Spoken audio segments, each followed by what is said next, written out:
All right, so tonight is a bit of a sequel from last Sunday.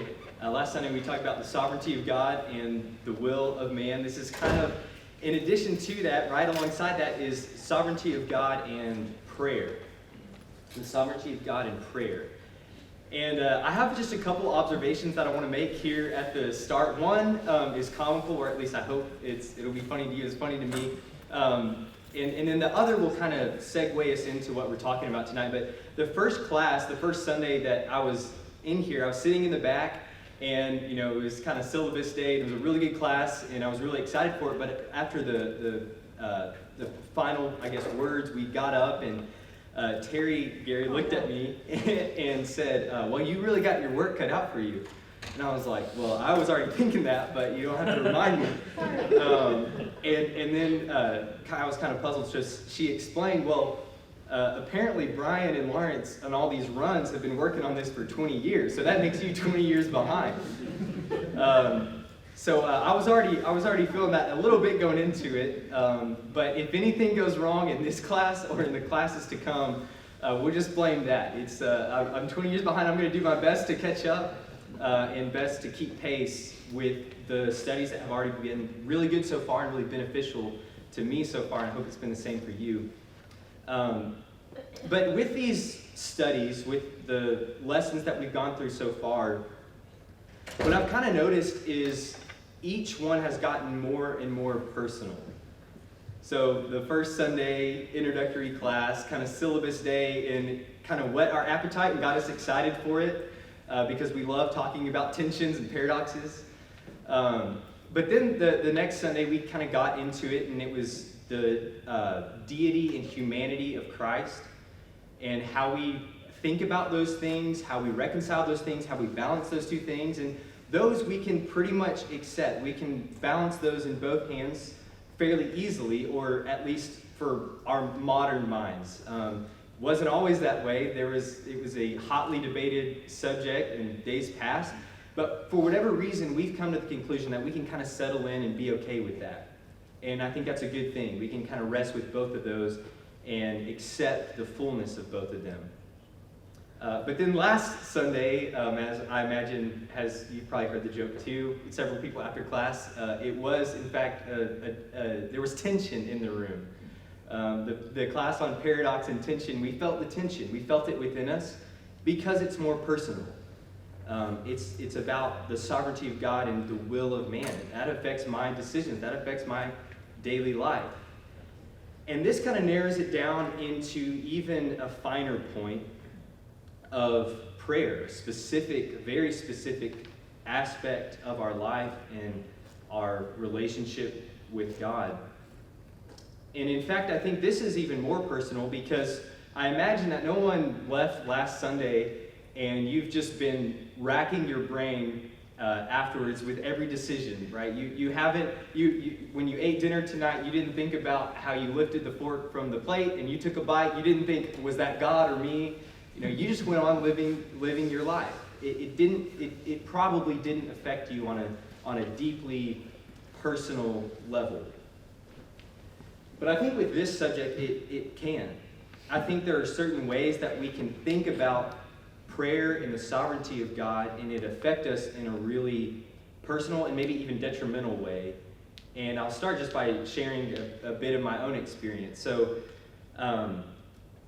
there have been phases for me where I have maybe thought in two different modes, and I'll just call them sort of the hands-on approach of how God interacts with the world and the hands-off approach of how he interacts with the world. And so with those two phases, for me, there have been times where I've thought of God's relation to the world in a very hands-off kind of way, where he's not directly intervening.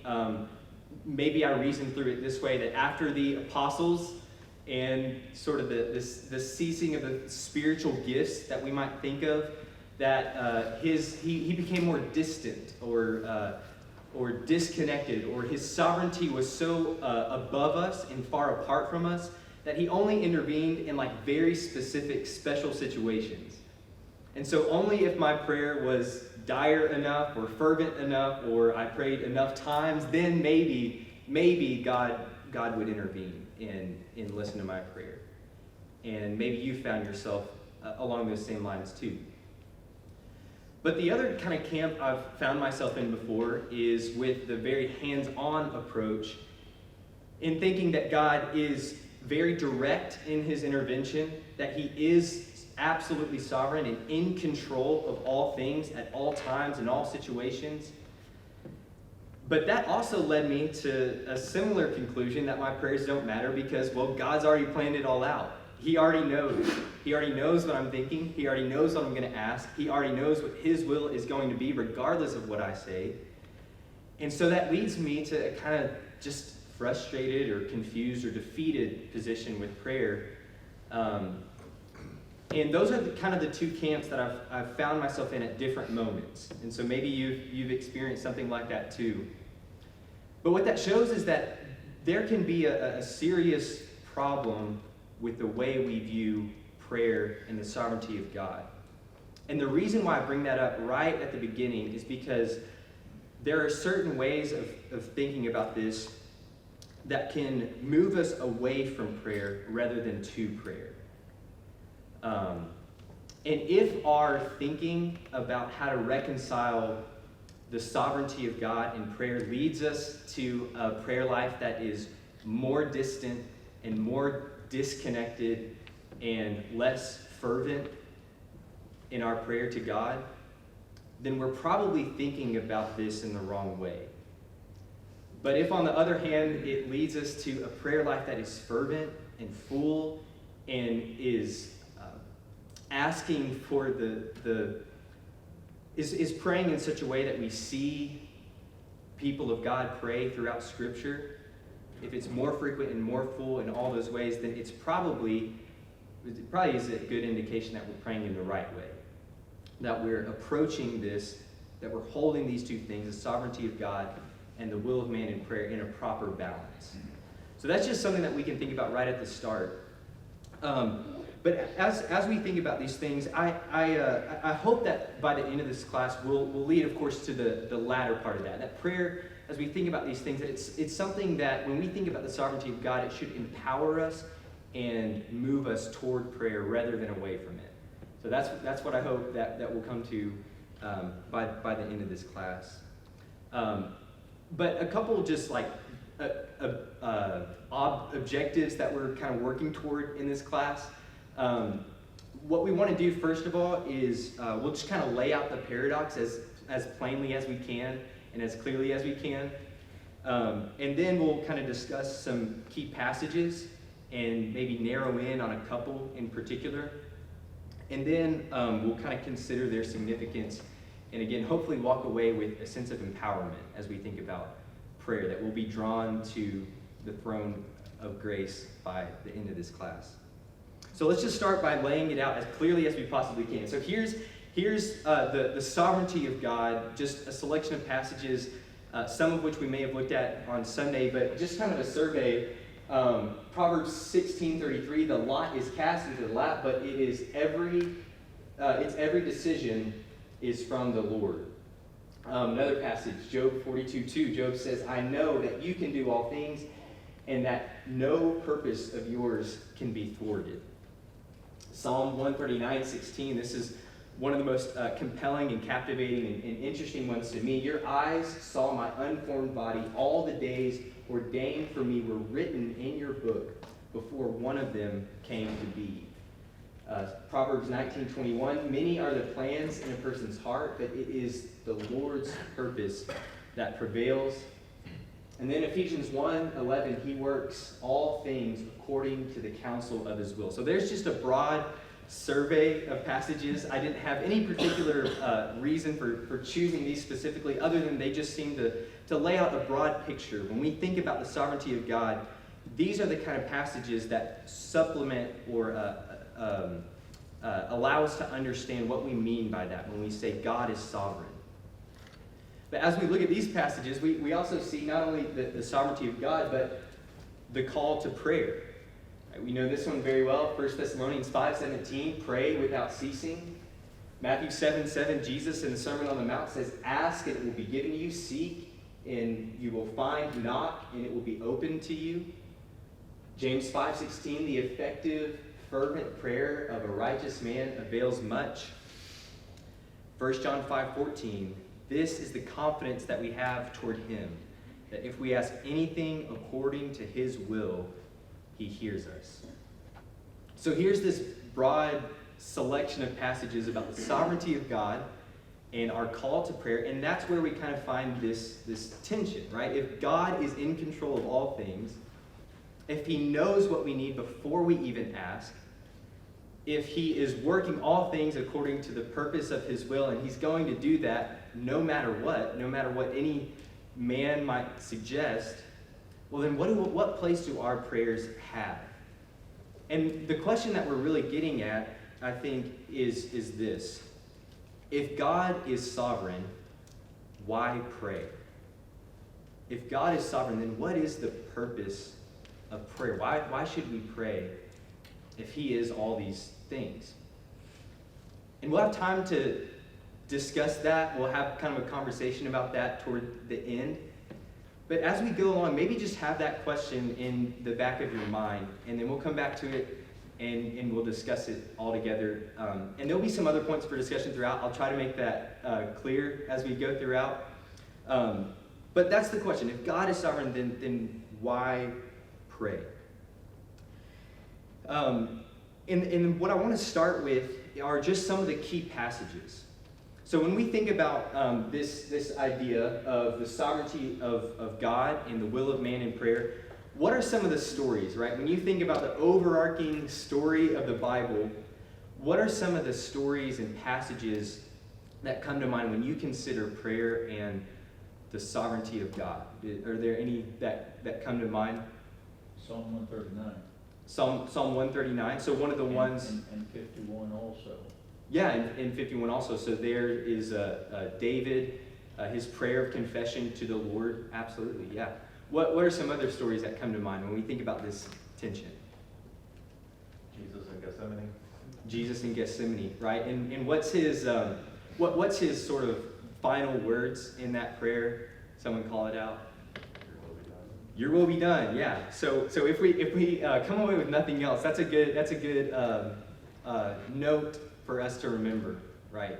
That in all things it's God's will that is done. So yeah. So that's a good passage to turn to. What are some other stories that come to mind when we think about this tension?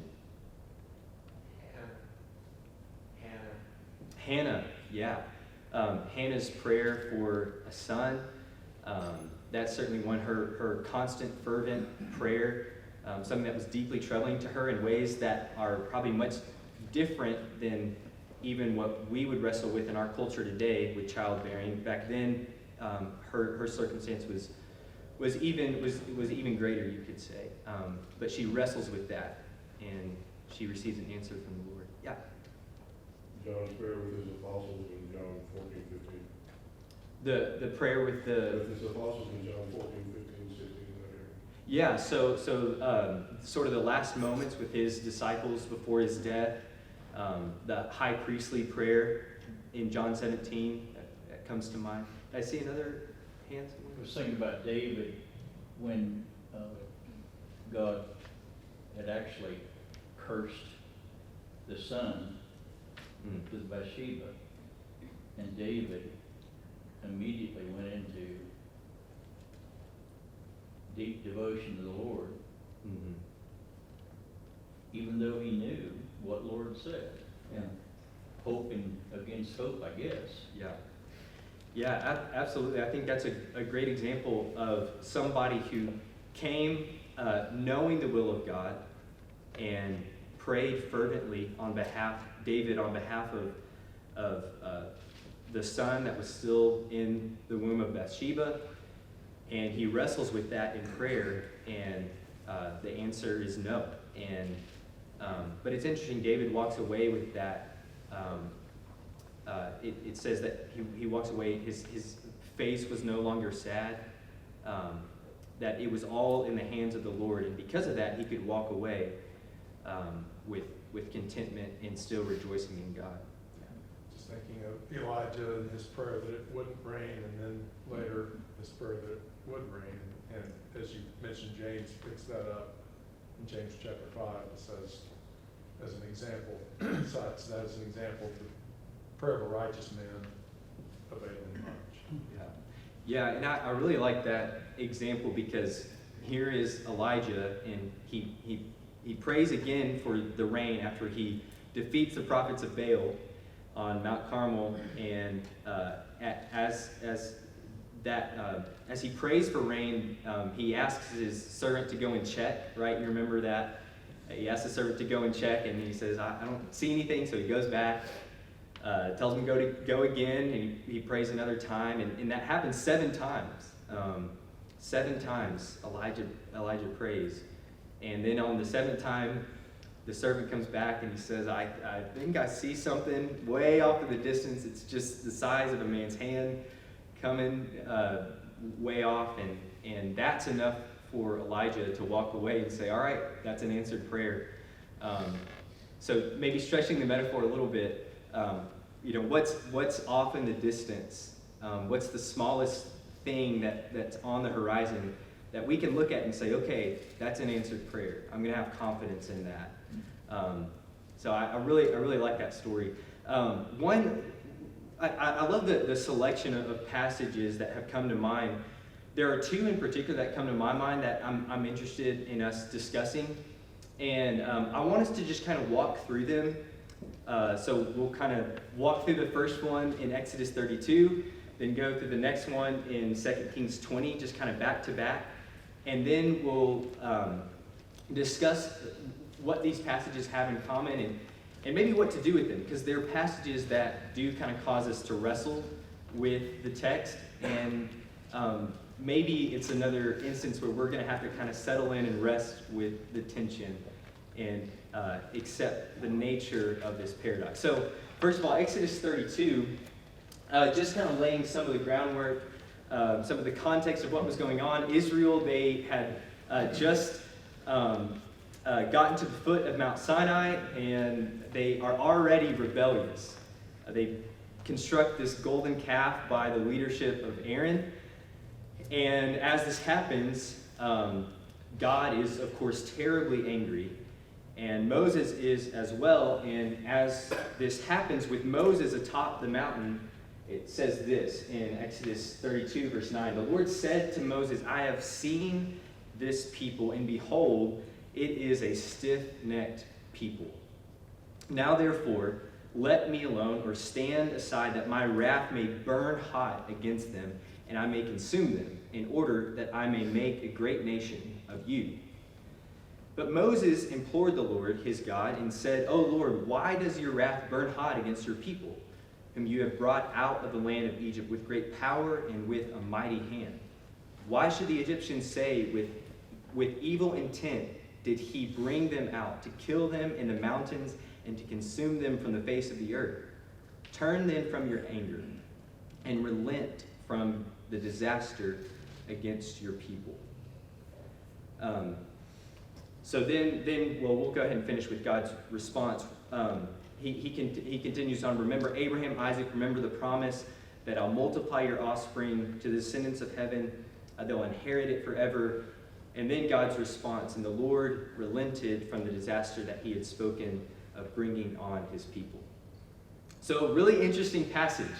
And I want to ask about that word, relented. Does anybody have another word there in Exodus 32 and verse 14? Another word for relented? The Lord.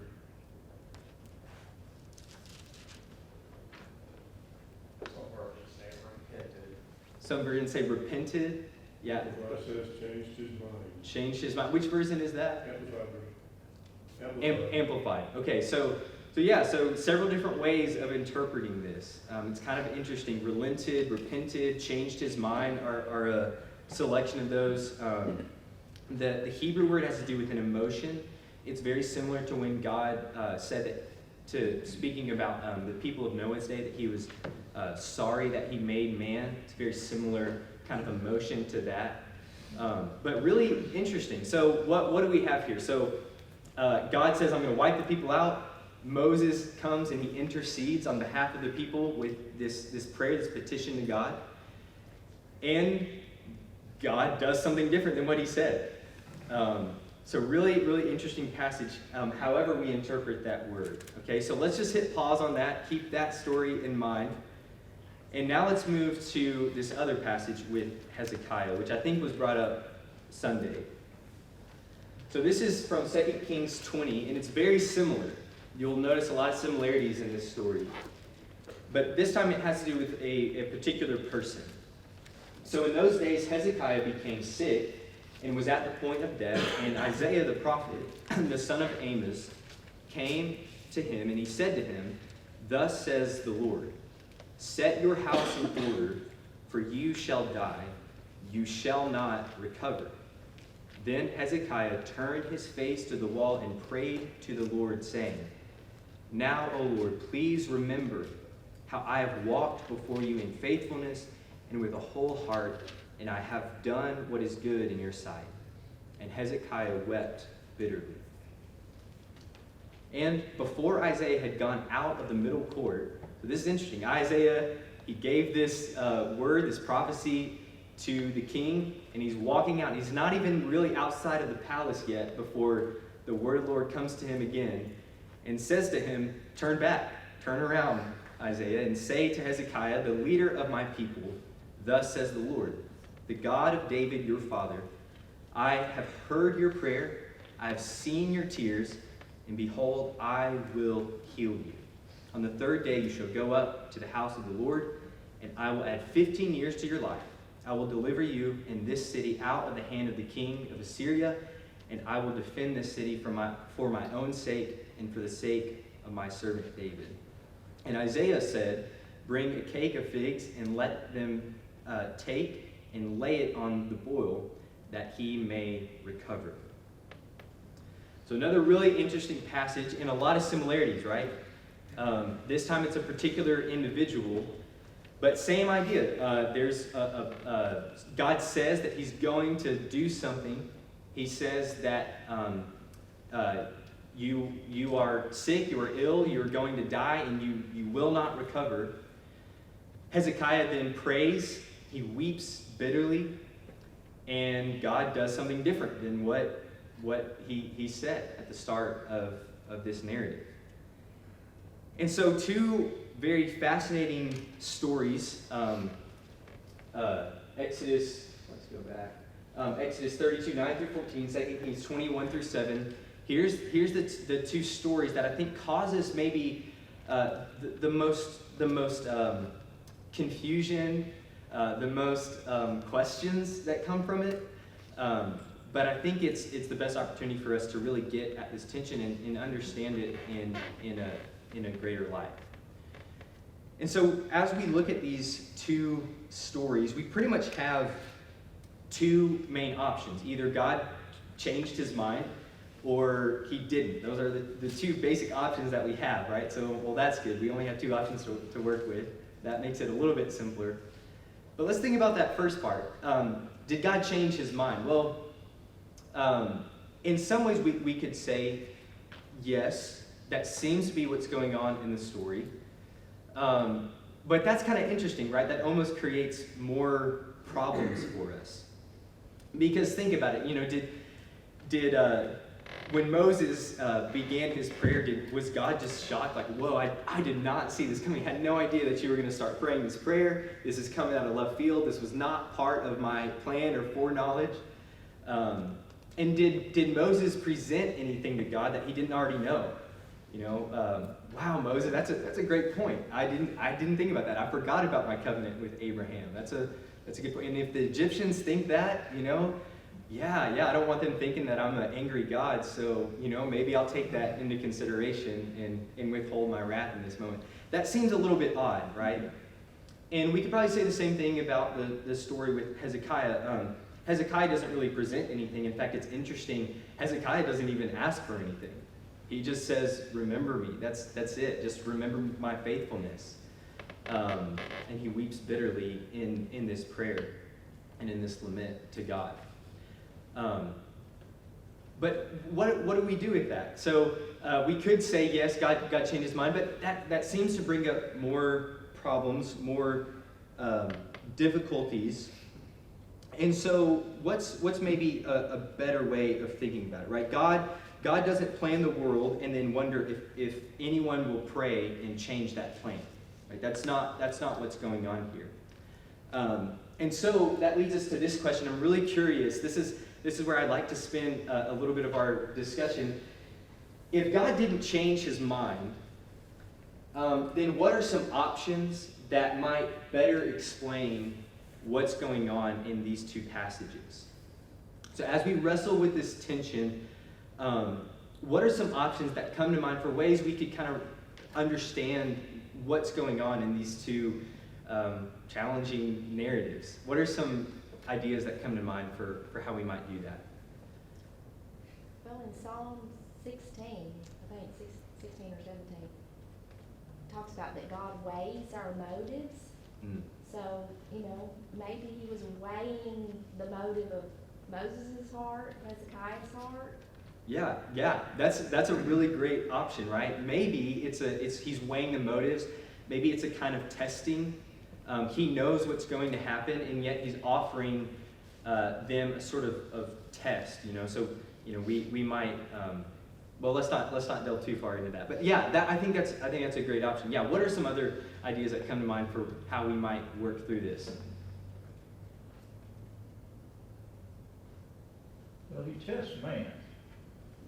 He tests all of us to see how loving and compassionate we really are. Do I have compassion for those people? Am I really interested in their welfare? Or am I like Jonah? I just wish they were destroyed.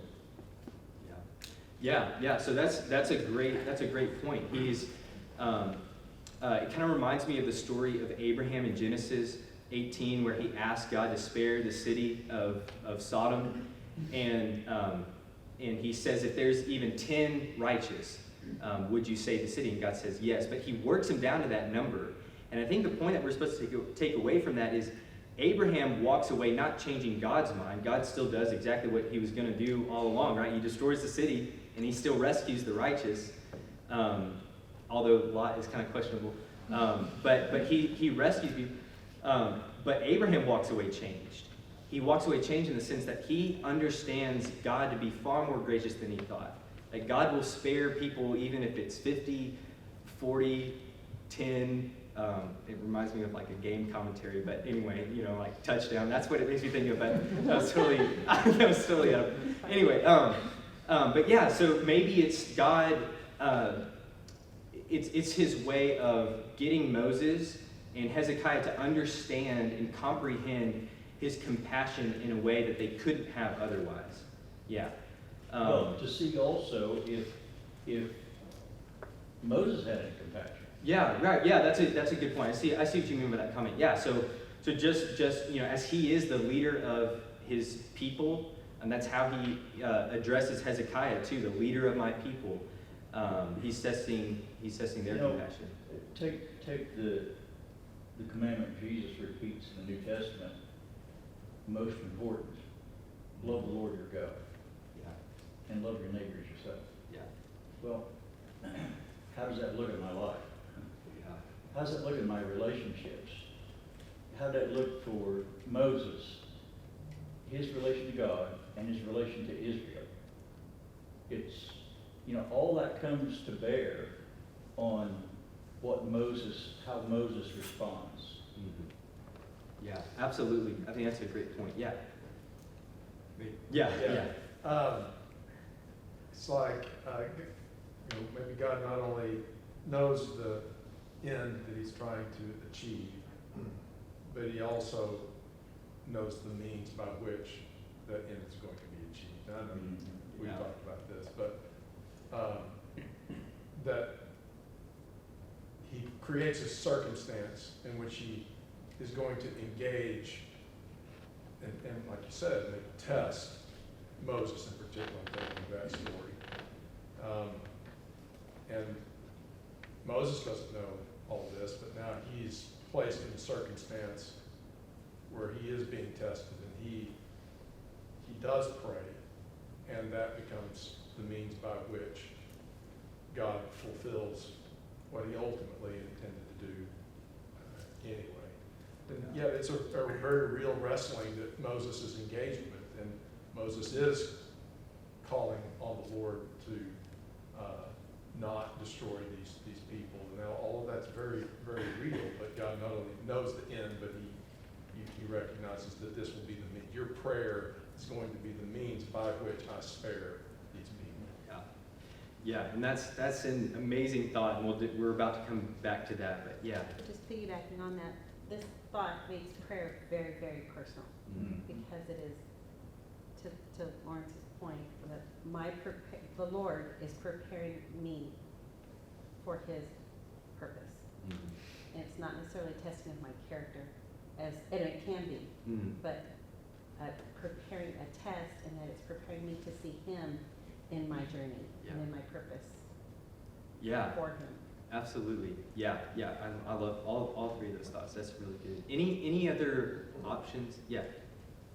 This is so much an option of, as restating the problem.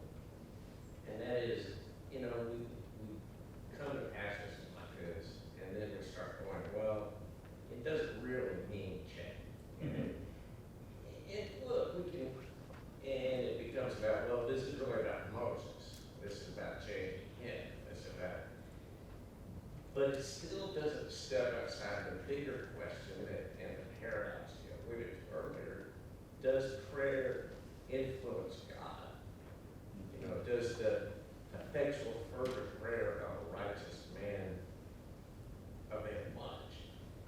Well, you start getting in a very circular mode here, saying, well, yes, in the sense that you're asking God for what he was going to do anyway. Well, wait a minute.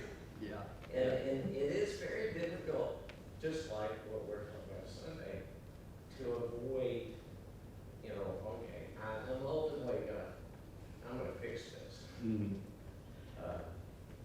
Because you do have two things that are somewhat opposing. They're pulling in different directions. And you can solve it as sort of these responses are. I said, okay, well, all right, God's sovereignty is the solution. And then it brings you back to where you want prayer. Prayer then is really just for me. It's another way, and I think we'll all agree with that. It's a way of God teaching us, helping us. But in this passages present prayer as something more than that. Yeah, absolutely. In kind of the responses that we can have that very much emphasize the sovereignty of God. But spoiler alert, probably going to tend a little in that direction, just because that's where the passages are kind of navigating us. That we'll look at in a moment. But it can leave us with that same consternation, even by the end of it, and that same kind of confusion of, well, the effective, fervent prayer of a righteous man avails much, and God works all things according to the counsel of his will. And okay, well, then if my prayer's not getting answered, does that mean I'm just not striking his will in just the right way? Am I saying things the wrong way? Am I not thinking the right way? Well, yeah. I mean, that's part of it too. It's God aligning our will with his. But again, it's just all these things that we're wrestling with, and again, it's something that we kind of have to, at the end of our wrestling, we have to come to rest with. Just understand that these aren't always going to be totally reconcilable. Yeah. Well, and kind of back to what you said at the beginning. I mean, in all these things, there's things more about Sunday too. But listen, we always have to keep in mind, and what does God want us to think about prayer? Sometimes we put ourselves in a position of thinking, all right, let me think of this from God's perspective. Well, that's... We're not going to do that. But what does God want us to think? Well, he wants to think he's in control. But he also wants us to pray to him as if what we pray matters. Absolutely. Yeah, absolutely. One more thought, yeah.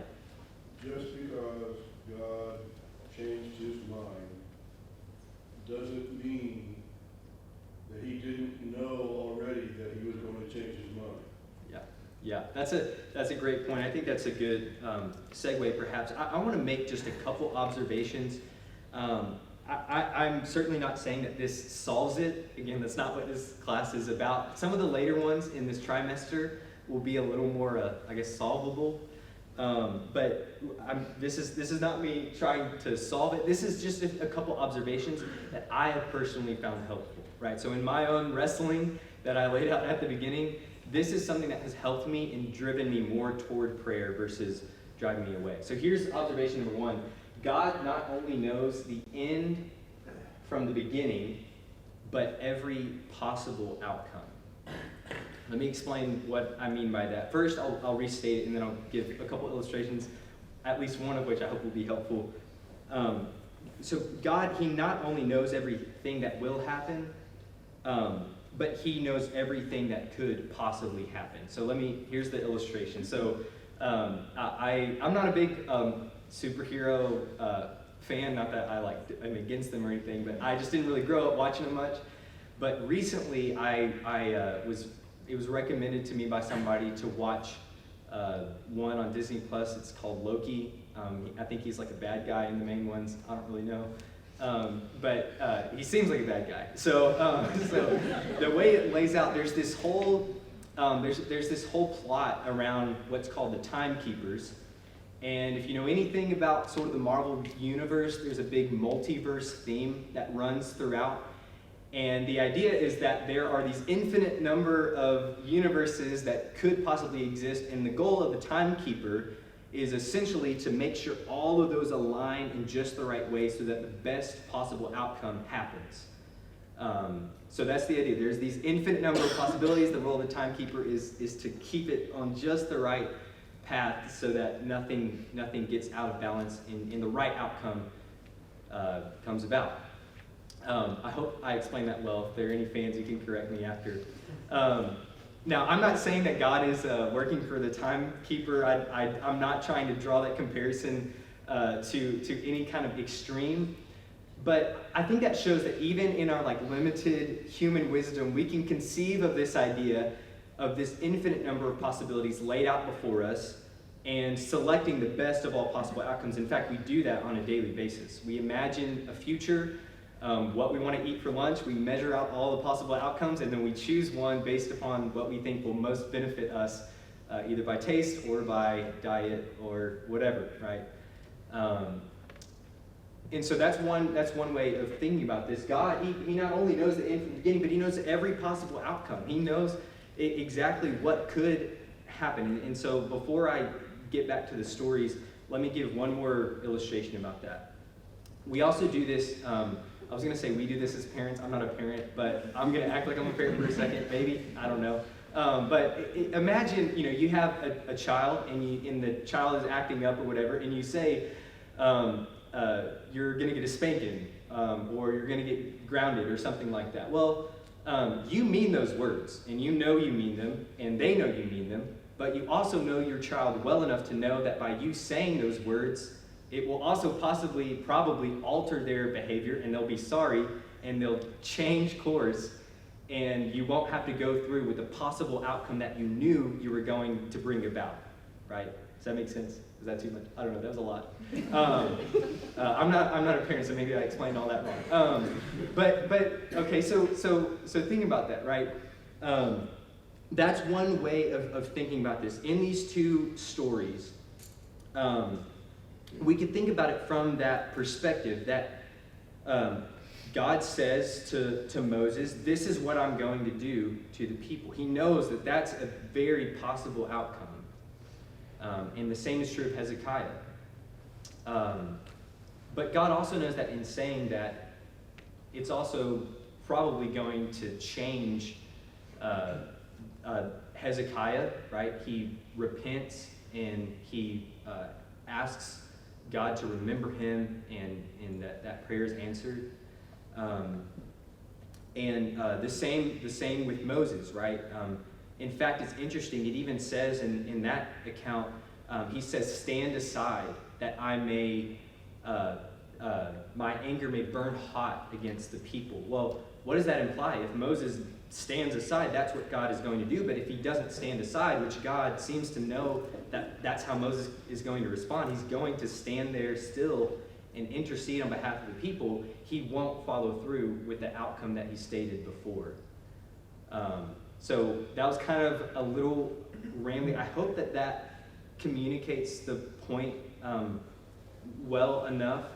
But that's one way of thinking about it. The other thing, so God not only knows the end and the beginning, but every possible outcome. That's one way of looking at the story that has been helpful to me and in my prayer life. The other one is that God, and this was mentioned by Lawrence, God not only determines the end, but he determines the means to the end. And this was suggested by some of the comments already. But let's use the parent example again. As a parent, you might have a specific thing that you are wanting and you are going to do for your child, but you also want them to ask, right? Not because you want some kind of lordship over them.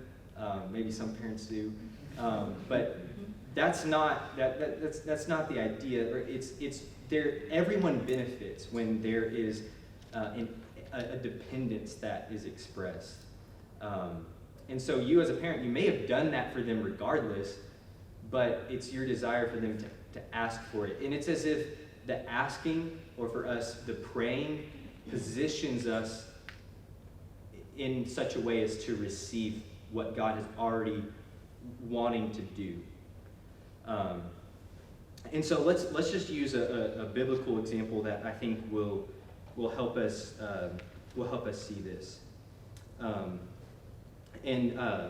Let's just jump right into it. So this is from Ezekiel 36, and this is one of the most fascinating ones. So thus says the sovereign Lord, on that day I will cleanse you from all your iniquities. I will cause the cities to be inhabited, and the waste places shall be rebuilt, and the land that was desolate shall be tilled instead of being the desolation that it was in the sight of all who pass by. And they will say, this land that was desolate has become like the Garden of Eden, and the waste and desolate and ruined cities are now fortified and inhabited. Then the nations that are left all around you shall know that I am the Lord. I have rebuilt the ruined places and replanted that which was desolate. I am the Lord. I have spoken. I will do it. So very emphatic statement from God. This is what I've spoken. This is what I'm going to do. Only this time it's not punishment. It's blessing. And it's amazing. And it's beautiful. It's the restoration of the ruined cities to the Garden of Eden. But look what he says next. Thus says the sovereign Lord, this also I will let the house of Israel ask me to do for them, to increase their people like a flock. Then they will know that I am the Lord. That is amazing to me. So just in case you didn't catch what's going on, God says, this is going to happen. This is my sovereign will. But then he follows it up with, and I'm going to let the house of Israel ask me to do this.